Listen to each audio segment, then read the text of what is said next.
4년 전 미국에서 교통사고를 당해 뇌사 상태에 빠진 유학생이 27명에게 새 삶을 선물하고 세상을 떠났습니다. 그중 한 사람이었던 20대 미국인이 자신에게 신장과 췌장을 기증한 유학생의 가족을 만나기 위해 한국을 찾았습니다. 미국인 김벌리 씨에게 새로운 삶을 주고 떠난 고 김윤아 양의 가족들을 사건 현장에서 만나봅니다. 가슴 따뜻하고 훈훈한 사연 속 주인공들의 이야기를 직접 들어보는 함께 사는 세상 시간입니다. 오늘 사연은요, 4년 전으로 거슬러 올라가야 합니다. 무슨 내용이죠? 예, 4년 전보다 조금 더 거슬러 올라가 더 볼게요. 갑니까? 2014년까지 가보겠습니다. 네. 2014년 5월부터 미국 애리조나에서 유학을 하게 된 김유나 학생, 지금 아마 화면에 나오고 있는 이분인 것 같습니다. 네. 미국에서 유학생활을 하다가 그로부터 2년 뒤인 2016년 1월에 갑작스러운 교통사고를 당해서 뇌사 상태에 빠집니다. 유나 양의 부모님께서 더 이상 함께할 수 없는 딸의 장기를 다른 이들에게 기증을 하자 이렇게 뜻을 모았고요. 결국 전 세계 27명의 삶에 누군가에게는 생명을, 누군가에게는 또 다른 희망을 주고 유나 양이 세상을 떠났는데요. 제가 27명, 숫자가 어마어마한데 몇 분만 소개를 좀 해드리자면 소개해주세요. 심장 같은 경우에는 33살의 수학과 의사에게 갔고요. 폐는 68세 남성, 오른쪽 신장은 12살 남자아이, 아하. 왼쪽 신장과 췌장은 19세 소녀, 간은 2살밖에 안 된 영아 등등등 예. 정말 많은, 심지어는 조직기증까지 했기 때문에 캐나다, 멕시코 등지에 있는 환자들에게도 이제 많은 삶의 희망을 선물을 했는데, 문제는 제가 마지막에 살짝 언급했던 왼쪽 신장과 췌장을 이식받았던 19세 소녀가 예. 4년이 지난 이후 23살이 돼서 한국을 찾았는데요. 예. 그게 바로 자신에게 이 장기를 기증한 유나 양의 부모님께 감사 인사를 하러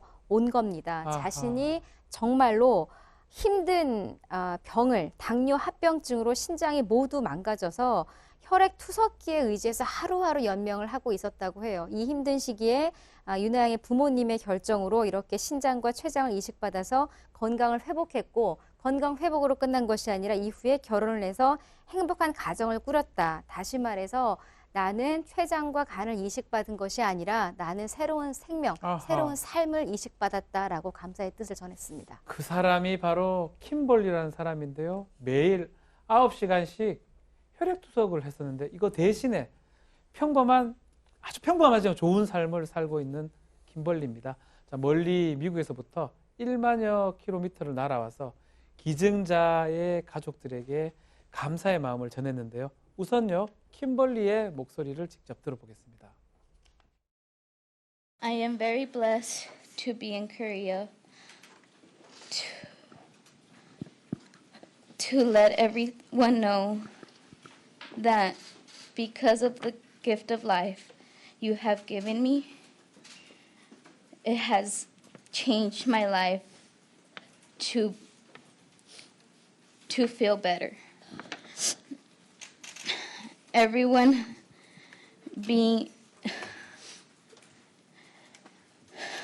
other day being in so much pain because of dialysis. 킴벌리가 우리 유나 양을 은인이다, 영웅이다 이렇게 무한한 감사를 표현했는데, 근데 부모님 입장에서 돌이켜보면 4년 전에 호흡기에 의존해서 누워있는 딸을 보면서 결단을 내리기 전까지는 만감이 교차했을 것 같아요. 쉽지 네. 않았을 것 같아요. 일단 부모님은 호흡기 네. 하나에 의존해서 뇌사 상태에 빠져 있는 딸을 그냥 매 순간 보면서 만감이 교차한 게 기적이 일어나기를 기도하면서 이대로 기다려야 하는 것인가, 그만 딸을 보내주어야 하는 것인가, 하루에도 여러 차례 만감이 교차했는데 네. 그때 어머니가 신문기사를 하나 봅니다. 그 신문기사 안에 뇌사 상태에 빠진 한 여성이 장기를 기증해서 수많은 사람을 살리고 하늘로 떠난 이야기가 실려 있었어요. 네. 그때 이 어머니는 뭔가 느낌이 왔던 것 같아요.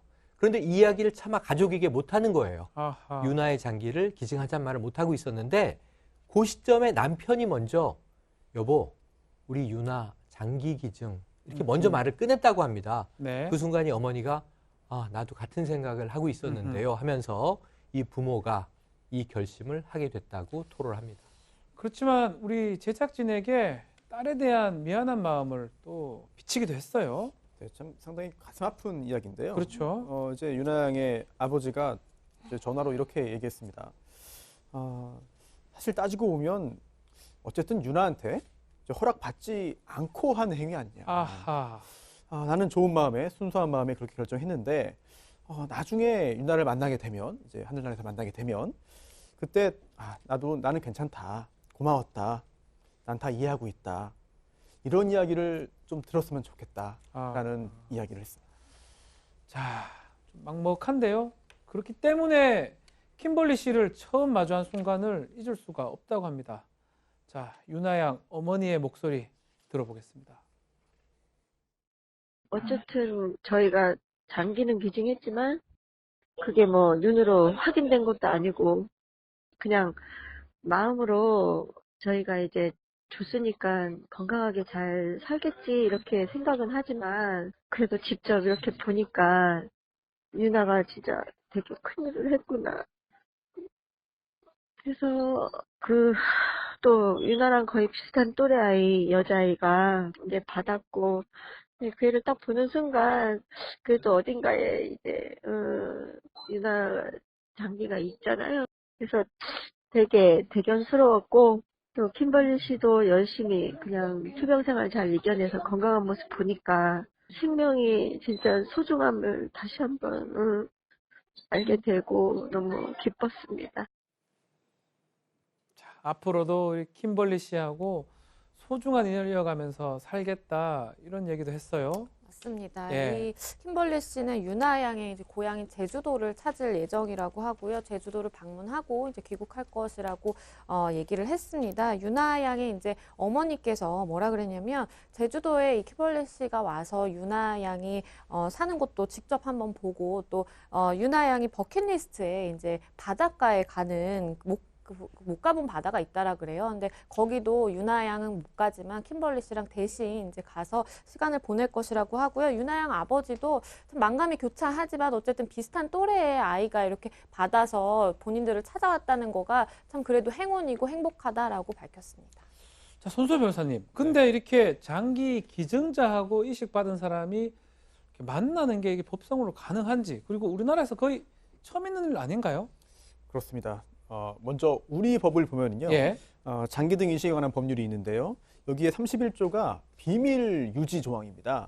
그래서 이 장기 기증 업무 담당자 외의 사람들에게 네. 이러한 그 구체적인 정보들을 전달하면 안 돼요. 알려주면 안 됩니다. 네. 그리고 또 이런 행위를 엄격히 금지하면서 이거 위반한 경우에 형사처벌까지 하는데요. 법정형이 상당히 높습니다. 3년 이하의 징역 또는 3천만 원 이하의 벌금이에요. 예. 이거는 결국 기증인과 이제 이식을 받는 사람이 서로 상대방이 누군지를 알게 되면 추후에라도 이제 금전 요구 등이 있을지 모른다.